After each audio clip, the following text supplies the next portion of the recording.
ಕುಮಾರಸ್ವಾಮಿ ಮೆಚ್ಚುಗೆ ಪಡೆಯೋದಕ್ಕೆ ಪೈಪೋಟಿ ಇದೆ ನಿಮ್ಮಲ್ಲಿ ಅಂತ ಹೇಳಿದ್ದಾರೆ ಸರ್. ಇವ್ರದ್ದೇನಿದೆ ಒಬ್ಬ ನಾಯಕನ ಹತ್ರ ಕೆಲಸ ಮಾಡಬಹುದು, ಅದು ಹೌದು. ನಾನು ಸೈ ಅನ್ನಿಸ್ಕೋಬೇಕು ಅಂತ ಕೆಲಸ ಮಾಡೋದಿಲ್ಲ, ಹಿಂದಕ್ಕೆ ಹೋಗ್ಬೇಕು ಮನ್ಕೋಬೇಕು ಅಂತ ಮಾಡೋರು ಯಾರು? ಇವ್ರೇನು ಮಾಡ್ತಾಯಿದ್ರು? ನಾವೇನು ಇವ್ರಂಗೆ ಸಿದ್ದರಾಮಯ್ಯ ಇರ್ತಾವ ಇರ್ಬೇಕಾ ಡಿ ಕೆ ಶಿವಕುಮಾರ್ ತಾವ್ ಇರ್ಬೇಕಾ ಅಂತ ನಾವು ಕನ್ಫ್ಯೂಷನ್ ಇಲ್ಲ. ನಾವು ದೇವೇಗೌಡರ ಮನೆ, ಎಲ್ಲಿ ಅಂತರಾಳದಲ್ಲಿ ದೇವೇಗೌಡರನ್ನ ತುಂಬಿಕೊಂಡು ನಾನು ಡಿ ಕೆ ಶಿವಕುಮಾರ್ ಅವ್ರ ಹತ್ರ ಮಾತಾಡ್ತೀನಿ, ಸಿಕ್ತಾಗ ಸಿದ್ದರಾಮಯ್ಯರು ಡೆಲ್ಲಿ ಸಿಕ್ಕಿದ್ರು, ಜೊತೆಲೆ ಕರ್ಕೊಂಡು ಊಟ ಮಾಡಿದವು ಕರ್ನಾಟಕ ಭವನದಲ್ಲಿ. ಎಲ್ಲಿ ಉಂಡ್ಬಿಟ್ಟು ಬಂದ್ರು ರಾಜಕೀಯವಾಗಿ ದೇವೇಗೌಡರ ಮನೆ ಪಟ್ಟಿಗೆಲ್ಲ ಇಕ್ಕಿ ಹಾಕೋದು ನಾವು. ಇವ್ರಂಗೆ ಹೋದ ಕಡೆ ಇಕ್ಕಿ ಹಾಕಲ್ಲ. ಭಿನ್ನಾಭಿಪ್ರಾಯ ಇದೆ, ಅದು ಲಾಭ ಮಾಡ್ಕೊಂಡು ಕುಮಾರಸ್ವಾಮಿ ಹತ್ರ ಮಾಡೋದಕ್ಕೆ ಟ್ರೈ ಮಾಡ್ತಿದ್ದಾರೆ. ನಮ್ಮಲ್ಲಿ ಯಾವ ಭಿನ್ನಾಭಿಪ್ರಾಯ ಇದೆ ರೀ, ಅದನ್ನ ಕೇಳ್ಬೇಕಲ್ವನ್ರಿ. ಇವ್ರಿಗೆ ಯಾಕ್ರಿ ನಮ್ಮ ಮನೆದು? ಮೊದ್ಲು ಇವ್ರ ಮನೆ ಭಿನ್ನಾಭಿಪ್ರಾಯ ರೆಡಿ ಮಾಡ್ಕೊಳಕ್ಕೆ ಹೇಳ್ರಿ.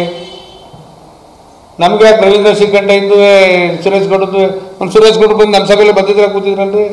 ರವೀಂದ್ರ ಶ್ರೀಕಂಠ ಅವರು ಬರಬೇಕಿತ್ತು, ಅವ್ರ ಬಾಬರು ತೀರ್ಕೊಂಡಿದ್ರು, ನಾಳೆ ದಿನ ಕಾರ್ಯ ಇದೆ, ಕಾರ್ಯ ಮುಗಿಸ್ಕೊಂಡು ಬರ್ತೀನಿ ಅಂತೇಳಿ ದೂರವಾಣಿ ಮುಖಾಂತರ ನಮ್ಮ ಅಧ್ಯಕ್ಷರಿಗೆ ಮಾತಾಡೋರು. ಇವ್ನು ನಮ್ದನ್ನು ಯಾಕೆ ಕೊಡುತ್ತಾನಪ್ಪ? ಈಗ ಗೆದ್ರಲ್ಲ, ಜಸ್ಟ್ ಪಾಸ್ ಆದ್ರಲ್ಲ ನಾಗಮಂಗಲದಲ್ಲಿ, ಈಗ ಹೆಂಗಲ್ಲಿ ತಿರ್ಗಾ ಪಾಸ್ ಆಗ್ಬೇಕು ಅನ್ನೋದು ಯೋಚನೆ ಮಾಡಲಿ ಅವರು.